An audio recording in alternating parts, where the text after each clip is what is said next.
रानू चिड़िया की बेटी गुड़िया चिड़िया का एक पंख बहुत कमज़ोर था। गुड़िया चिड़िया जब से अंडे से निकली थी, उसका पंख दूसरे पंख से छोटा था, इसलिए मम्मा चिड़िया बहुत परेशान थी। एक दिन रानू चिड़िया अपने घोंसले में अपनी बेटी के साथ बैठी थी कि वहाँ गौरी कौवी आ जाती है। चिड़िया, अगर तुम्हारी बेटी का पंख कमज़ोर है तो इसमें परेशान होने की कोई बात नहीं। पहाड़ पर एक साधु बाबा रहता है, मैं उसे जानती हूँ, तो मेरे साथ चलो, मैं तुम्हें साधु बाबा के पास ले जाती हूँ। साधु बाबा की दवा से कमज़ोर पंख ठीक हो जाएगा। गौरी कौवी की बात सुनकर रानू चिड़िया बहुत खुश होती है। गौरी बहन, क्या सच में ऐसा कोई साधु बाबा है जिसकी दवा से मेरी बेटी का पंख ठीक हो जाएगा? चिड़िया, तुम मेरे साथ चलो। गौरी कौवी रानू चिड़िया को साथ लेकर दूर पहाड़ों की तरफ चली जाती है। पहाड़ों पर एक गुफा में उल्लू बाबा बैठे हुए थे। दिखने में गुफा बहुत डरावनी लग रही थी। कहीं पुराने मरे हुए पक्षियों की हड्डियां, तो कहीं जानवरों के ढांचे। उल्लू बाबा तपस्या में मसरूफ थे। गौरी कौवी बोलती है, उल्लू बाबा जी, ये रानू चिड़िया है, मेरे पड़ोस में रहती है। इसकी बेटी का पंख कमज़ोर है, इसकी बेटी का पंख ठीक कर दे। हाँ, मैं जानता हूँ, मैं सब जानता हूँ। मैं जो नहीं देख रहा, मैं वो भी जानता हूँ। चिड़िया, अगर तूने अपनी बेटी का पंख ठीक करवाना है तो मुझे तोते के घोंसले से अंडा चोरी करके लाकर देना होगा। फिर ही मैं तुम्हारी बेटी के पंख की दवा बना सकूंगा। ये सुनकर रानू चिड़िया थोड़ा परेशान हो जाती है। लेकिन उल्लू बाबा जी, मैं किसी का घोंसला उजाड़कर कैसे अपना घोंसला आबाद कर सकती हूँ? ये तो बुराई का काम है और मैंने कभी जीवन में बुराई का काम नहीं किया। गौरी कौवी रानू चिड़िया की बात काटती है। जब मुसीबत अपने सर पर हो तो फिर दूसरों का ख्याल नहीं किया जाता। जो उल्लू बाबा कहते हैं वो करो। अगर तुम्हारी बेटी का पंख ठीक हो गया तो वो ऊंचे आसमान में उड़ेगी। क्या ये तुम्हारे लिए खुशी की बात नहीं? रानू चिड़िया खामोश रहती है। गौरी कौवी रानू चिड़िया को साथ लेकर वहाँ से आ जाती है। अब मैं जाती हूँ, मुझे अपने जग्गू बेटे के लिए दाना भी लेने जाना है। रानू, सोच लो, अगर अपनी बेटी का पंख ठीक करना है तो तोते का अंडा चुराना ही होगा। ऐसे कहते हुए गौरी कौवी वहाँ से चली जाती है। रानू चिड़िया एक नज़र अपनी बेटी के पंख की तरफ देखती है और सोचों में गुम हो जाती है। ऐ ऊपर वाले, मैं बुराई का काम नहीं करना चाहती, मुझे बुराई से बचा, मेरी बेटी का पंख ठीक कर दे। ऐसा कहते हुए रानू चिड़िया फूट फूट कर रोने लग जाती है। रात हो जाती है और रानू चिड़िया अपनी बेटी को अपने पंखों में लेकर सो जाती है। दूसरी सुबह गौरी कौवी चिड़िया के पास आती है। रानू, फिर क्या सोचा तुमने? तोते का अंडा चुराओगी या फिर अपनी बेटी को ऐसे अपाहिज ही मरने दोगी? गौरी, मुझे माफ़ करना, मैंने जीवन में कभी बुराई नहीं की। मुझे ईश्वर पर पूरा विश्वास है। अगर ईश्वर ने चाहा तो मेरी बेटी का पंख ठीक हो जाएगा और मुझे कोई बुराई का काम भी नहीं करना पड़ेगा। तो फिर ठीक है, जैसे तुम्हारी मर्जी। ऐसे कहते हुए गौरी कौवी वहाँ से चली जाती है। मम्मा, मैं शर्मिंदा हूँ। मेरी वजह से आपको बहुत ज़्यादा परेशान होना पड़ता है। कभी कोई आपको मेरे अपाहिज होने का ताना देता है तो कभी आपको मुझे उठाकर नदी पर लेकर जाना पड़ता है। लेकिन मम्मा, मैं क्या करूं? मैं उड़ नहीं सकती, मेरा पंख मेरा साथ नहीं देता। मेरी बेटी, तुम मेरी जान हो और संतान अपने माँ बाप के लिए मुसीबत नहीं होती, बल्कि माँ बाप का जीवन अपने बच्चों से होता है। आप बोझ होगी दूसरों के लिए। मेरी बेटी जंगल में सबसे सुंदर बेटी है। मेरी बेटी जंगल में सबसे बहादुर बेटी है। अच्छा, आप आराम से बैठो, मैं दाना लेकर आती हूँ। अपनी बेटी को घोंसले में छोड़कर रानो चिड़िया अपना दाना लेने चली जाती है। रानो चिड़िया उड़ती हुई जा रही थी कि उसे नदी किनारे एक मछली तड़पती हुई दिखाई देती है। चिड़िया तुरंत वहां जाती है। ना जाने ये मछली कैसे नदी से बाहर निकल गई। बेचारी पानी के लिए तड़प रही है, मुझे इसकी मदद करना होगी। छोटी मछली, परेशान मत हो, मैं आ गई हूँ ना, मैं आपको अभी पानी में छोड़ देती हूँ। ऐसे कहते हुए रानो चिड़िया छोटी मछली को दोबारा नदी में फेंक देती है। नदी में गिरते ही वो मछली एक जलपरी का रूप ले लेती है। चिड़िया सुबह से लेकर अब तक कितने ही पक्षी यहाँ से गुजरे, लेकिन किसी ने ये नहीं सोचा कि वो मेरी मदद करे। आप एक अच्छा दिल रखती हैं, आप नेक हैं, क्या मैं आपकी कोई मदद कर सकती हूँ? रानो चिड़िया उदास होकर जलपरी से कहती है, मेरी बेटी का एक पंख कमज़ोर है, इसलिए मेरी बेटी उड़ नहीं सकती। काश आप मेरी बेटी का पंख ठीक कर पाती। ये सुनकर जलपरी मुस्कुराने लगती है और रानो चिड़िया को एक जादुई चमकता हुआ हार देती है। चिड़िया, ये हार आप अपने साथ ले जाओ और अपनी बेटी के गले में पहना दो। ये हार पहनते ही आपकी बेटी का पंख दूसरे पंख की तरह बड़ा और मजबूत हो जाएगा। ये सुनकर रानो चिड़िया बहुत खुश होती है और जलपरी को धन्यवाद बोलकर अपने घोंसले की तरफ वापस उड़ती है। जादुई चमकता हुआ हार देखकर गुड़िया हंसने लग जाती है।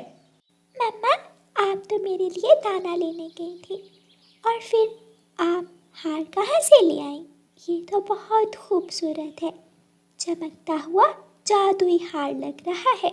हाँ मेरी बेटी, ये जादुई हार मुझे जलपरी ने दिया है, इसे जल्दी से अपने गले में पहन लो।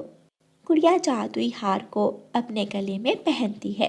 हार पहनते ही गुड़िया को एक अलग सी ताकत महसूस होती है और दूसरे ही लम्हे गुड़िया का कमज़ोर पंख ठीक हो जाता है। अम्मा, मैं तो सच में ठीक हो गई, मैं उड़ सकती हूँ, अब मैं भी उड़ूंगी। ऐसे कहते हुए गुड़िया ऊंचे आसमान में उड़ जाती है। मम्मा चिड़िया की आंखों में आंसू थे और वो आंसू खुशी के थे। चिड़िया ने बुराई करने की बजाय अच्छाई का काम किया और ऊपर वाले ने उसे उसकी अच्छाई का सिला दिया। प्यारे दोस्तों, चाहे कैसी भी मुसीबत हो, कभी भी बुराई का साथ मत दें, क्योंकि बुराई करने से वक्ती तौर पर फ़ायदा तो मिल सकता है, लेकिन हमेशा हमेशा का फ़ायदा अच्छाई और नेकी में ही है। इसलिए हमेशा नेकी का साथ दें। और प्यारे दोस्तों, इस कहानी को लाइक, अपने दोस्तों के साथ शेयर और चैनल को सब्सक्राइब करना बिल्कुल मत भूलना। आपका धन्यवाद। रानो चिड़िया की ऐसी कहानियाँ सुनने के लिए YouTube सर्च बार में रानो चिड़िया की कहानी लिखें या फिर ये बटन दबाकर बोलकर कहें रानो चिड़िया की कहानी। रानो चिड़िया दूर से ही माही चील को अपने घर से निकलता हुआ देखती है तो वो डर जाती है। चिड़िया तेज तेज उड़ती हुई अपने घर आती है तो उसकी बेटी खून में लथपथ पड़ी थी। बेटी गुड़िया, क्या हुआ? आपको किसने घायल किया है? मम्मा, वो दुष्ट चील मुझे खाने आई थी। मैंने बहुत कोशिश की खुद को बचाने की, वो मुझे खा तो ना सकी, मगर मेरा पंख घायल करके वो भाग गई। अगर ऐसे ही चलता रहा तो वो बड़ी चील जंगल के सभी छोटे बच्चों को खा जाएगी। चिड़िया परेशान थी। वो अपने पड़ोसी दोस्त तोते के पास जाती है। तोते, हमें किसी भी तरह उस चील का मुकाबला करना होगा, फिर ही हमारे बच्चे सुरक्षित रहेंगे, वरना वो सबको खा जाएगी। चिड़िया, हम छोटे पक्षी कैसे मुकाबला कर सकते हैं उस बड़ी चील का? बहुत मुश्किल है, मुझसे ये नहीं होगा। अगर ऐसे ही डरते रहे तो हम सब हार जाएंगे और वो चील हमारे छोटे बच्चों को खाकर हमें भी खा जाएगी। फिर चिड़िया कबूतर के पास जाती है और उसे सारी बात बताती है। मगर अभी तक वो मेरे घर तक तो नहीं आई, फिर मैं क्यों दुश्मनी मोल लूं उस चील से। वो चील तो पहले ही जन्म जन्म से हमारी दुश्मन है। वो हमारे मासूम बच्चों को खा रही है और तुम ऐसे ही चुप बैठे रहोगे। सच पूछो तो चिड़िया, मुझे उस चील से बहुत डर लगता है, मैं उसका सामना नहीं कर सकता।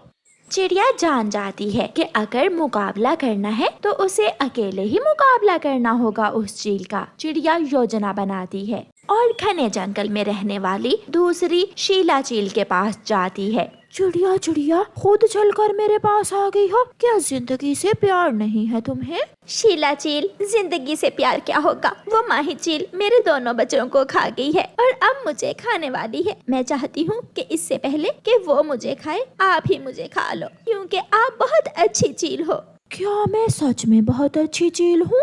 हाँ, जब मैंने माही चील को बताया कि मैं शीला का भोजन बनूंगी तो वो आपको बुरा भला कहने लगी और कहने लगी कि वो आपसे ज्यादा ताकतवर और शक्तिशाली है। मुझसे ज्यादा शक्तिशाली कोई दूसरी चील हो नहीं सकती। शीला चील, मेरी मरने से पहले एक इच्छा है। मैं देखना चाहती हूँ वो ज्यादा ताकतवर है या आप। तो फिर जाकर बता दो उसे, कल शाम मैं उसे मुकाबला करने आ रही हूँ। ठीक है शीला चील, तब तक मैं मीठे मीठे फल खाती हूँ ताकि मेरा मांस और भी मीठा हो जाए और आपको मुझे खाने में बहुत मजा आए। चिड़िया जल्दी से वहाँ से उड़ती है और माही चील के पास जाती है। मुझे पता है आप हैरान हो कि मैं आपके पास क्यों आई हूँ। मैं आपको कुछ बताने आई हूँ। बताने आई हो? जल्दी बताओ, क्या बताने आई हो तुम? माही चील, घने जंगल में रहने वाली शीला चील कल मेरे पास आई थी। उसने मुझे बताया कि वो कल शाम तुम्हें मारकर जंगल की सरदार बन जाएगी। शीला, वो बूढ़ी चील, वो कभी भी मुझे नहीं मार सकती। अगर तुम उस बूढ़ी चील से जीत गई तो मैं इनाम में अपनी बेटी तुम्हें खाने को लाकर दूंगी। तो फिर समझो मैं जीत गई, कल शाम आने दो। चिड़िया अपने घर चली जाती है। अब दोनों चीलें बहुत गुस्से में थीं। दूसरे दिन चिड़िया घने जंगल में पहुंच जाती है। आसमान पर बादल थे और तेज बारिश शुरू हो जाती है। चिड़िया बड़े पेड़ की डाल पर बैठ जाती है। शीला चील भी आ जाती है। कहाँ है वो कमजोर माही चील? मैं अभी देखती हूँ उसे। उसका घर सामने है, मैं अभी उसे बुला कर लाती हूँ। चिड़िया जल्दी से उड़ती है और माही चील को बुलाकर ले आती है। बूढ़ी चील, अभी भी समय है, चली जाओ यहाँ से, वरना मैं तुम्हें जान से मार दूंगी। मैदान सज गया, बारिश में लड़ाई का खूब मजा आएगा। दोनों चीलें एक दूसरे पर टूटती हैं और लड़ाई शुरू होती है। मेरी चोंच छोड़ दो, पहले तुम मेरे पंख छोड़ो। 1 घंटे की लड़ाई के बाद माही चील शीला चील को मार देती है और माही चील का पंख टूट जाता है। वो दर्द से करहा रही थी। चिड़िया, मार दिया मैंने, शीला बूढ़ी चील को मार दिया है। बहुत अच्छा किया। अब 2-4 दिन में तुम भी मर जाओगी और मेरे बच्चे तुमसे सुरक्षित रहेंगे। तो ये तुम्हारी चाल थी? माही चील, मैं कमजोर हूँ, छोटी हूँ, मगर अक्ल में तुमसे बड़ी हूँ। ऐसे छोटी चिड़िया अपनी अकल से अपने बच्चों को चील से सुरक्षित रखती है। टोनी, मैंने सुना है तेरी माँ तेरी शादी मानो चिड़े से करना चाहती है। तुम चिंता न करो चिंकू, जो भी हो जाए मैं शादी करूंगी तो तुमसे ही करूंगी। माँ जो भी कर ले, मैं माँ का कहना कभी नहीं मानूंगी। ऐसा न हो कि तुम माँ की बातों में आकर मुझे भूल जाओ। ऐसा कभी नहीं होगा। टूनी अपने घर चली जाती है। टूनी बेटी, कल तुझे देखने लड़के चिड़े वाले आ रहे हैं। वो चिड़ा बहुत सुंदर है और मेहनती भी। माँ, मैंने आपको अपने दिल की बात बता दी है। मैं तो शादी चिंकू से ही करूंगी। टूनी बेटी, मुझे गोरी कव्वी ने बताया है कि चिंकू 1 नंबर का आवारा चिड़ा है। वो आलसी है और दाना भी मांग कर खाता है। माँ, मैं चिंकू से प्यार करती हूँ। आप मेरे सामने चिंकू को बुरा ना कहें। मम्मा चिड़िया अपनी बेटी के सामने बेबस थी। मम्मा चिड़िया टूनी की सहेली तोती के पास जाती है। तोती, तुम अपनी सहेली टूनी को समझाओ कि मेरी बात मान ले और मानू से शादी कर ले। वो चिड़ा बहुत समझदार है। मैंने तो पहले भी टूनी से बात की थी। अगर आप कहती हैं तो मैं एक बार फिर बात करके देखती हूँ। फिर दूसरे दिन नदी पर तोती अपनी सहेली टूनी के पास जाती है। टोनी, तुम मेरी सहेली हो, मैं तुम्हें अच्छी बात ही बताऊंगी। तुम अपनी माँ का कहना मान लो और मानो से शादी कर लो। मुझे पहले ही पता था, माँ ने ही तुझे उल्टी सीधी बातें सिखाई होंगी। टोनी सहेली, सब कहते हैं कि चिंकू आलसी है, फिर तुम कैसे गुजारा करोगी उस चिंकू के साथ? मैं प्यार करती हूँ चिंकू से, और प्यार में भूख प्यास नहीं देखी जाती। मैं भूखी रह लूंगी, मगर शादी तो चिंकू से ही करूंगी। आंटी, मैंने बहुत समझाया है उसे। मैंने टोनी को सारी बात बताई है, मगर वो किसी की बात सुनने के लिए तैयार ही नहीं है। मैंने तो सोचा था कि वो तुम्हारी सहेली है और तुम्हारी बात मान लेगी। मैं लूसी कबूतरी से बात करती हूँ, वो अपनी लूसी आंटी की बात तो मान ही लेगी। फिर मम्मा चिड़िया लूसी कबूतरी के पास जाती है। लूसी, टोनी हर रोज तुम्हारे घर आती है, वो तुम्हें हर समय आंटी आंटी कहती है। तुम ही उसे समझाओ कि उस आलसी चिंकू का पीछा छोड़ दे। रानो, जो अपनी माँ की बात नहीं मानती, मेरी कैसे मानेगी? मगर मैं कोशिश करूँगी।